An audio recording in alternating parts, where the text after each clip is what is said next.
Hello guys, this is CodeNCode and this is video editorial for the problem queries about numbers taken from Codechef, and this is a number theory problem and of medium level.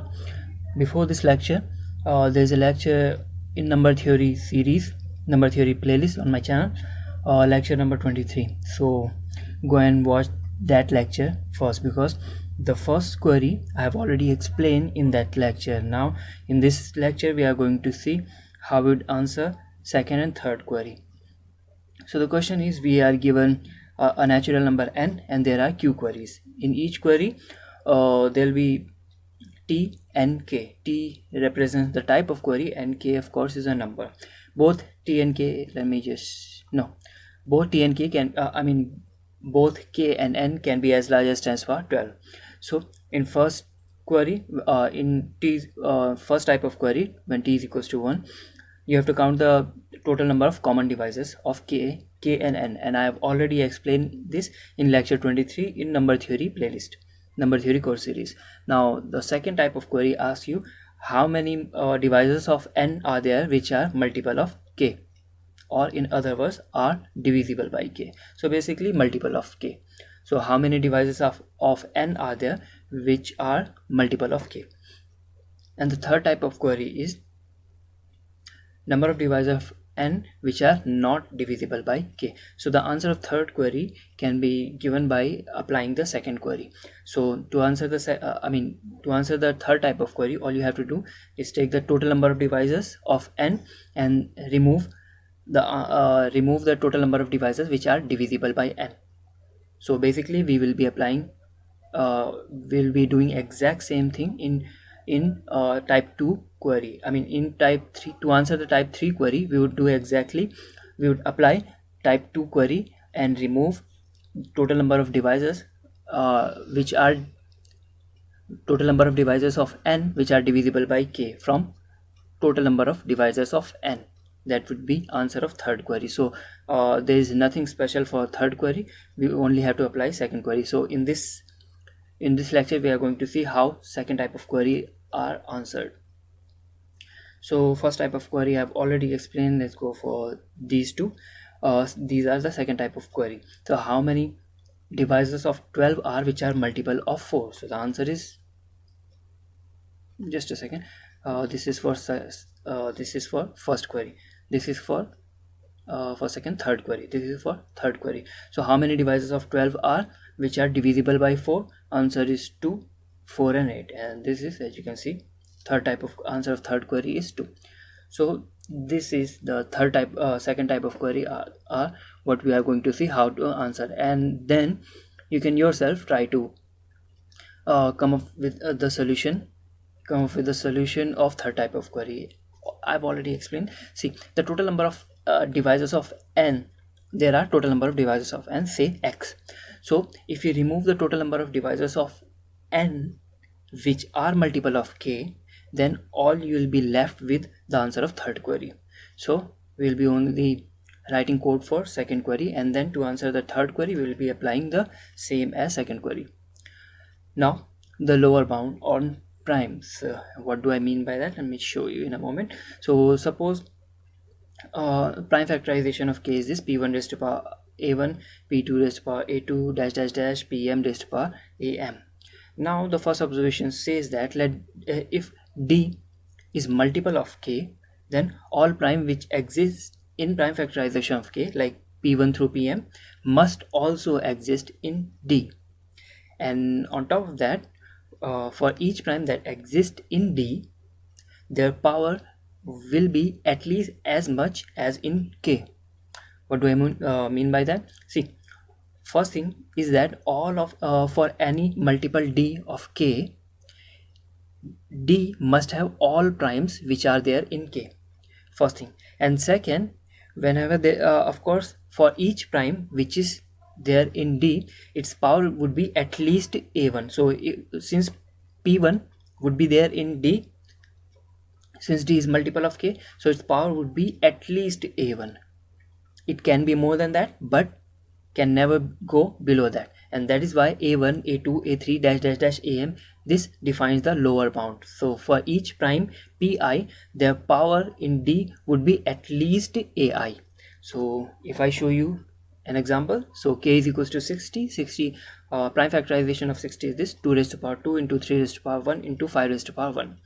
So see, 180 is one of the multiple of k, and you can see for each prime the power is at least that much as in k. So 2 raised to power 2, where the power of 2 in m is 2, in the power which is greater than equals to 2.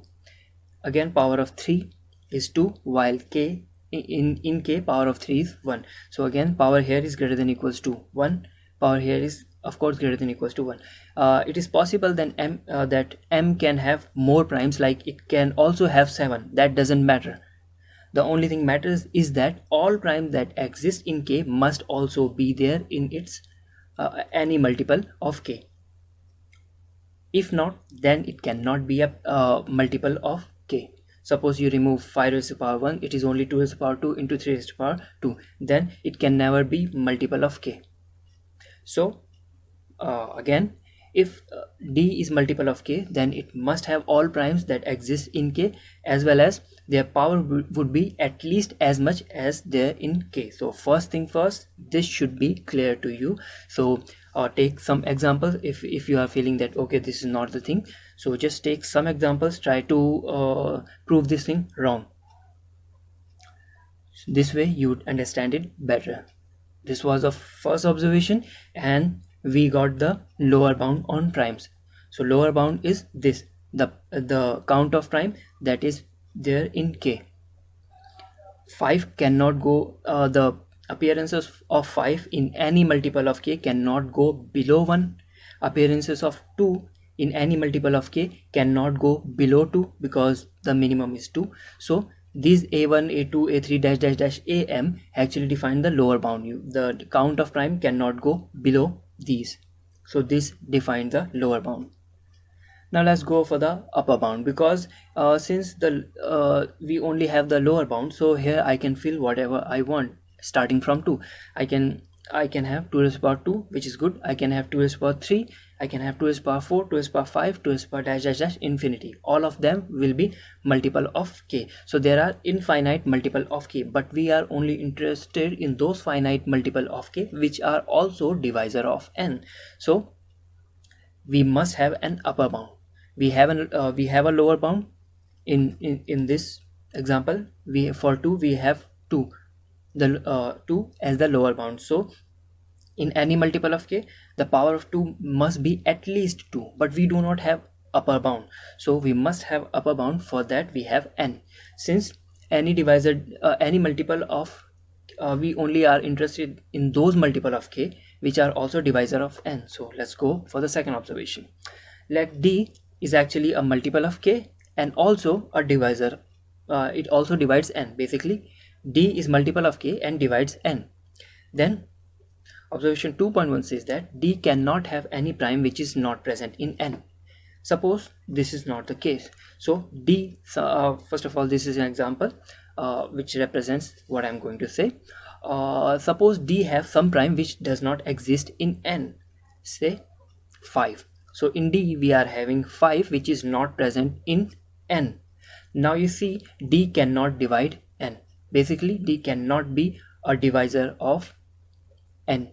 So if D is divisor of n, all prime that exist in D must also be there in n. In other words, all of the prime that are present in D are actually subset of all of the prime that are present in n. In other words, if any prime exists in D, if D is actually divisor of n, then any prime that exists in D will also be present in n. So the main thing is, if D is actually divisor of n, then D cannot have any prime that is not present in n. This is observation 2.1. Or basically, if any prime exists in D, then it also exists in n. Now observation 2.1 has completed, but we haven't found the upper bound yet. Now here we would we'll find the upper bound. So again, let d be a multiple of k, and also it divides n. Then observation 2.2 says that suppose any prime p exists in d. D is, remember, divisor of n. Since a prime exists in d, it will also exist in n by observation 2.1. So suppose some prime p exists in d and the count of it is x. So prime p is appearing x time in d, and in n the count of p is y actually. So in n, prime p exists y number of times. So x must be less than equals to y, or basically y is the upper bound. So let me show you with an example, because this is only theory. So see, d here is having prime factorization 2 times 3 times 3 times 5. So count of 2 is 1, count of 3 is 2, count of 5 is 1. Now what I'm saying here is that, so for some p that exists in d and its count is x. So for example, 5 exists in d, 5 is a prime, 5 exists in d, its count is 1, which is x. And of course 5 will also be present in n by observation 2.1. So 5 also exists in n. So the count of 5 in n is actually y, which is 2. So what I'm saying is that the number of times a prime exists in d must be less than equals to number of times that prime exists in n. So 5 is appearing one time, which is less than equals to 5 appearing in n, which is 2 times. So the number of times any prime p exists in d must be less than equals to the number of time that prime exists in n. So basically we are getting an upper bound. So in d, the occurrences of 5 cannot go beyond 2. I cannot have 3 5s in d. If that happens, then d will not be a divisor of n. So basically now we are getting the upper bound. Upper bound is defined by n. See, the lower bound is defined by k, while the upper bound is defined by n. So any prime 2 in d cannot, the count of prime 2 in d cannot go beyond 1. The count of prime 3 in d cannot go beyond 2, because in n we are having 2. Similarly, the count of prime 5 in d cannot go beyond 2, again because there are 2 occurrences of 5 in n. So now that we have the lower bound and upper bound on each prime, we can calculate the total number of divisors. Let me show you how. So let k be 2 times 3 and n be 2 times 3 times 3 times 3 times 5 times 5. Now since a divisor d can have 2, 3 and 5 in its prime factorization, and 2, 3 and 5, why? See, by observation first we have seen that all of the prime which are present in k must be there in d. So of course we are having 2 and 3, and we can also have extra primes. The observation 1 only tells you that these primes must be present in d. So of course we are having 2 and 3 because of observation 1. And observation 1 also defines the lower bound. We'll be we'll be observing that in a moment. And of course we can have extra primes in d, doesn't matter. So we are having prime 5 because 5 is also present in n. Now at place 2, what choices do we have?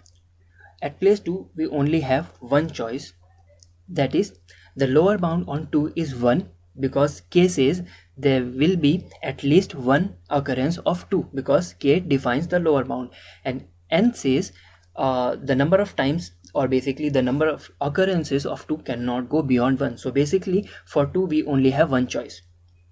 The lower bound is 1, upper bound is 1, so we are stuck with only 1. So for 2 we only have one choice. Now let's go for 3. K says the lower bound on 3 is actually 1, because there must be at least one occurrence of 3 in divisor d, while n says there can be at max 3. So we have 3 different choices for 3. We can fill it in divisor d. We can have 1 times 3, 2 times 3 or 3 times 3, because lower bound is 1, upper bound is 3. So we can have 1 times 3, 2 times 3 or 3 times 3. So basically for 3 we are having 3 choices. Now I want you to count the total number of choices we have for 5. The lower bound for 5 is 0, because k doesn't have 5, so of course the lower bound of 5 is 0, while the upper bound of 5 is 2. So we have 3 choices for 5 as well, from 0 to 2. We can in D, 5 can appear 0 time, 1 time, or 2 times. So in total we are having 3 different choices for 5 as well. So the total number of devices would be 1 times 3 times 3, which is 9. If I show you one of the some examples of devices using this, see, in any divisor, count of 2 must be 1. That is the only choice we have. But count of 3 can be 1, 2, or 3. So let's have 1. Count of 5 can be from 0 to 2. I'm sorry. Count of 5 can be 2. I made a mistake because of 3. I think I added 3 5s. There won't be 3 5s. There would be only 2 5. Just remove this one. Okay, this is a typo. This is not here. So 2 times 3 times 5 times 5. So this would be a divisor. Just remove the last 5. It is 2 times 3 times 5 times 5. So this would be a divisor of n, and this would be also a multiple of 5, because we are following all of the rules. The rules are only the upper bound and the lower bound, and the presence of certain primes. K says 2 and 3 must exist, so 2 and 3 are there. N says the n cases the lower bound is 1 for 2, lower bound for 3 is 1, so we are following that. We are also following the upper bound as well. Similarly, 5 can be 0, so here 5 is not present. The upper bound on 3 is actually 3, so we are using 2 times 3, because of course 2 is less than equals to 3 and greater than equals to 1. So if you follow all of the rules, any divisor that you produce would be actually multiple of k and divisor of n. So these are the number of choices we have. The total number of divisors would be, total number of multiple of k, which are also divisors of n, would be 1 times 3 times 3, which is 9. Just remove this one. I made a mistake. This is a typo. So let me show you how to code it. Just increase the font size. This should be good. So in main function we are reading n and q. N represents the n, of course, and q represents the number of queries. Then we are prime factorization. We are performing the prime factorization of n, because each time we must have prime factorization of n with us, so that we can calculate the upper bound. Now in prime factorization, the prime factorization of n I am storing in a map called pf. Pf stands for prime factorization, of course, and total is long int. LLI is actually long int, basically 64-bit integer in C++. Now total would represent the total number of divisor of n, which will be used to answer third query. Remember, the answer of third query is actually total number of divisor of n minus answer of second query, right? So this is to calculate the prime factorization of n. I've already explained how to calculate prime factorization of n in square root of n time in a number theory course series, so you can watch the lecture there. So and we are also calculating the total number of divisor of n. This also I've explained in number theory series, how to calculate total number of divisor of any number using their prime factorization, and this is exactly what I'm doing. So I'm not going into details, and this should be self-explanatory. If I divides n, then then I must be a prime, and count is initialized with 0, and while n is divisible by I, the ith prime, we are simply counting the number of occurrences of prime I in n, and prime factorization pf of I is equals to count, representing that I is appearing count number of times. And then since prime I is occurring count number of times, so total number of divisor would be multiplied by count plus 1. And finally, if n is greater than 1, n itself is a prime, so pf of n is equals to 1, and since the occurrences of n prime is 1, so it would be multiplied by the total number of divisors would be multiplied by count plus 1, which is 1 plus 1, which is 2. So here we are basically calculating the prime factorization of n and the total number of divisor of n. This should be clear to you. Let's move on. So after prime factorizing n, after the prime factorization of n, we are reading queries. Now, of course, if t is equals to 1, we have to answer the first type of query. First type of query I have already explained in lecture number 23 in number theory code series, so I'm not going into the details of this. Simply go for the second query. So result is initialized with 1 for each pair in prime factorization. So pair, what is pair? Let me show you here. So you see, prime factorization of n is equals to 2 times 3 times 3 times 3 times 5 times 5. So it would be stored as pair. So 2 raised to power 1. So it would be stored in map pf. It would be stored as pair as this 2 1 indicating prime 2 is occurring one time, 3 3 indicating 3 is appearing 3 times, 5 2 indicating 5 is appearing 2 times. So it is actually stored as pair. So this ii is actually pair of int. Let me show you just so that we are on the same page. See, ii is actually pair of int. So ii of p is actually pair of int. So p dot first represents the first element, p dot second represents the second element. So count is initialized with 0, while k modulo p dot first, basically counting the number of times prime p occurs in k. So first pair in prime factorization of n would be 2 1, indicating prime 2 is occurring one time. So we are counting the total number of times, total number of times 2 is appearing in k. So we are counting the number of times it is appearing in k. So if we are going for 2, it would be 1. So count of 2 is 1 in k. So the lower bound is actually 1 and upper bound is defined by p dot second in n. So p dot second represents the upper bound, p dot first represent the count that we have counted here, the number of times prime p dot first, ff is first, ss is second. So current prime, how many times the current prime exists in k, count would represent that. So if count is greater than p dot second means the upper bound, this p dot second is actually upper bound on current prime. So if the number of times the current prime exists in k is greater than the upper bound, so if lower bound is actually greater than the upper bound, that means there is no way any multiple of k can divide n, because the lower bound is greater than the upper bound. In that case, result would be initialized with 0 and we'll stop, we'll come out of this for loop.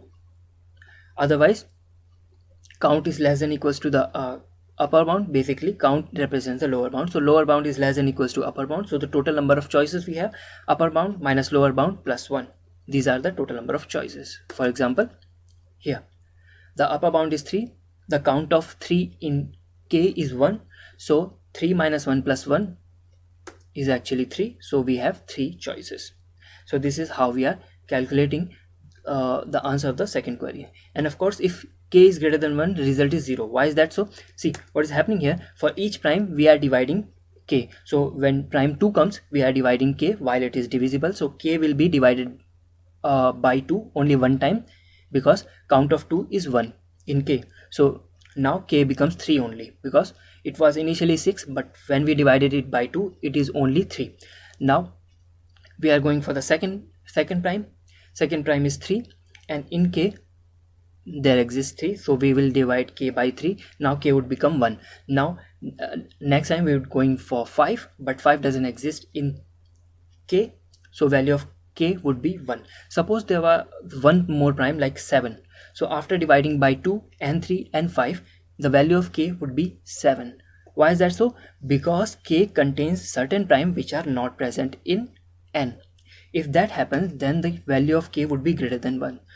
Value of k greater than 1 after execution of this for loop indicates that k is having certain prime which is not present in n. If k is having any prime which is not present in n, then the result is going to be 0. That is why the result is 0 if k is greater than 1. After that, just print the result. So this is how answer of second query, you would be answering the second query. Now for third query, just let me show you what is third query. This is second query, right? And if you see, this code is exactly same as this code. So To answer the third query, we are actually counting the total number of divisor, which are actually multiple of k. Total number of divisor and which are multiple of k, basically answering the second query, and in total just remove the answer of the second query, and that would be the answer for the third query. So this was how you'd solve this answering query, I guess, query about numbers problem. This query about numbers problem from Codechef, which is actually a medium level question. So if you have any doubt or query, of course you can ask on the article that I have created for this course. Answering your query there is actually easy for me, and because I get notification for that, and for each comment on Codechef I don't actually get notification. So make sure if you have any doubt or query, of course you are asking on the article that I have created for this course. The link of the article I'll be putting in the description. The link of solution, the link of the problem, the link of the solution, the link of the article that I've created for this course, so that you can ask any question there.